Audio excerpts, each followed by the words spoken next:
গতকালকে যে বর্বরচিত হামলা, সেই হামলাতে আমরা তীব্র নিন্দা জানাচ্ছি। কেননা আমি ছাত্র হয়ে অন্য কোনো ছাত্রকে এইভাবে নির্যাতন করতে দেখতে পারবো না। আমার সন্তানের রক্ত ঝরছে, আমি বিছানায় শুয়ে ঘুমাতে পারবো না। দাবি আপনাদের, আপনাদের ন্যায্য দাবিতে আপনাদেরকে রক্ষা করার দায়িত্ব অভিভাবক হিসেবে আমাদের। আপনারা ধৈর্যের সাথে যেভাবে অহিংস আন্দোলন করছেন, আপনাদের দাবির জন্য লড়ে যাচ্ছেন, আপনারা সেভাবে অহিংস থাকুন, আপনাদের দাবির জন্য অবস্থান করুন। আপনাদের কোনো ক্ষতি হওয়ার যেন না হয় সেটুকু আমরা আমাদের দিক থেকে সর্বোচ্চ চেষ্টা করব, এটুকুই। আর সকল বৈষম্য দূর হোক, বাংলাদেশ প্রকৃতভাবে স্বাধীন হোক। আজকে আমি দুঃখ ভারাক্রান্ত হৃদয় নিয়ে শুধু আসিনি, ক্ষুব্ধ হয়েও এসেছি। গতকাল সারা রাত আমি ঘুমাইনি।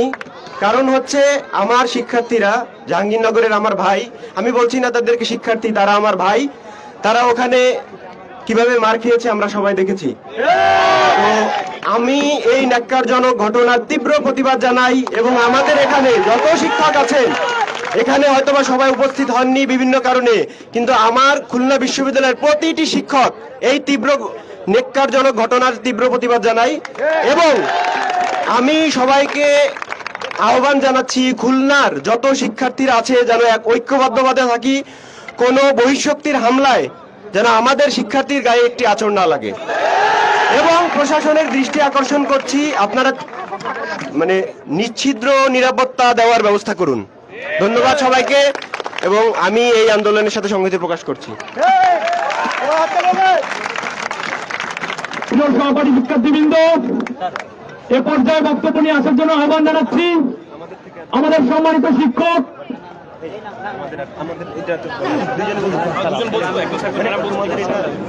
আমরা তোমাদের পাশে আছি, এটাই হচ্ছে মূল মেসেজ। তোমরা যাতে ভেঙে না পড়ো, আমরা তোমাদের পাশে আছি, এটা হচ্ছে মূল মেসেজ। তোমরা যাতে ভেঙে না পড়ো, যদি তোমাদের গায়ে লাগে অবশ্যই আমাদের গায়ে লাগবে, আমাদের সবাই। শিক্ষার্থীরা পুরো পাকিস্তান 25 বছরে বাঙালি এবং বাংলাদেশের আদিবাসীদের সাথে শোষণ করেছিল বৈষম্য দিয়ে। বাঙালি এবং অবাঙালি, বাঙালির চাকরিতে বিভিন্নভাবে বৈষম্যের শিকার হয়েছিল। 1971 সালে 30 লক্ষ শহীদের বিনিময়ে আমরা যে বাংলাদেশ অর্জন করেছি, তাদের স্বপ্ন ছিল একটি বৈষম্যহীন একটি জাস্টিস সোসাইটি প্রতিষ্ঠিত হবে। কিন্তু আজকে 50 বছর অতিক্রম করার পরেও আমরা দেখি সমাজের বিভিন্ন স্তরে নানাভাবে বৈষম্য রয়েছে। তার ভিতরে একটি হলো চাকরির ক্ষেত্রে। 2018 সালে ছাত্ররা আন্দোলন করেছিলেন এর একটি যৌক্তিক সমাধান, কিন্তু প্রশাসন সেটি যৌক্তিক সমাধান না করে বাতিল করেছেন।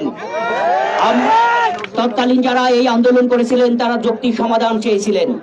2024 সালে এসে যখন আমরা দেখি আবার এ নিয়ে চক্রান্ত শুরু হয় এবং আদালতের গায়ে বন্দুক রেখে ফায়ার করার চেষ্টা করে, এটি এদেশের বৈষম্য বিরোধী মুক্তিযুদ্ধের চেতনা ধারণকারী এদেশের তরুণ সমাজ প্রত্যাখ্যান করে আবার একটি যৌক্তিক সমাধানের জন্য রাজপথে তারা নামেন। কিন্তু আমরা গতকালকে দেখি যে ঢাকা বিশ্ববিদ্যালয় সহ ঢাকা জাহাঙ্গীরনগর বিশ্ববিদ্যালয় সহ বিভিন্ন জায়গায় একদল কথিত সন্ত্রাসীরা এখানে হামলা চালায়। আমরা খুলনা বিশ্ববিদ্যালয়ের সাধারণ যারা শিক্ষক, আমরা এর তীব্র নিন্দা এবং প্রতিবাদ জানাচ্ছি। এবং আমরা বলতে চাই যে ছাত্রদের উপরে যে নির্বিচারে নির্মম যে অত্যাচার করা হয়েছে, নির্যাতন করা হয়েছে, আমার ছাত্রীদেরকে যে আক্রমণ করা হয়েছে, আজকে প্রশাসনে যারা আছেন আপনারা দ্রুত বিচার করুন। এবং আমাদের ছাত্রদেরকে যারা আজকে রাজপথে আছে তারা যেন অতি দ্রুত বাসায় ফিরে যেতে পারে, শিক্ষা প্রতিষ্ঠানে ফিরে যেতে পারে, এই জন্য প্রশাসনের সুদৃষ্টি কামনা করছি। আমরা মনে করছি 1971 সালে মুক্তিযুদ্ধের যে চেতনা, 1971 সালে 30 লক্ষ শহীদের বিনিময়ে যে বাংলাদেশ অর্জিত হয়েছিল, সেই অর্জনের কারণ ছিল একটি বৈষম্যহীন সমাজ। কিন্তু আজকে যখন বিভিন্ন জায়গায় বৈষম্য, আমরা এর প্রতিবাদ করছি এবং আশু সমাধান প্রত্যাশা করছি। আমাদের আন্দোলন মুক্তিযুদ্ধের চেতনা প্রতিষ্ঠিত হোক। সকলকে ধন্যবাদ।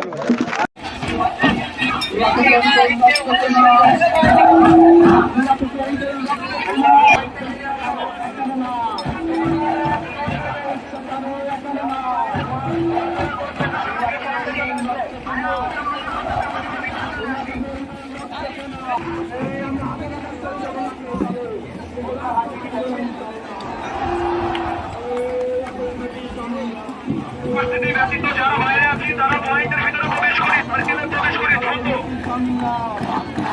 বিশ্ববিদ্যালয়ের শিক্ষার্থীরা পয়েন্টগুলোর দায়িত্ব বুঝে নেই।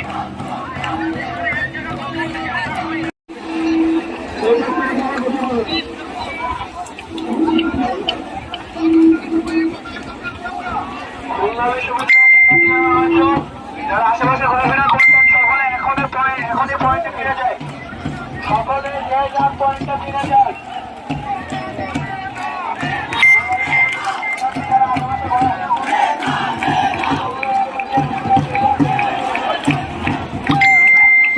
তার প্রত্যেকটা ফোঁটা রক্তের দাম আমাদেরকে কড়াই গন্ডায় হিসাব করে নিতে হবে।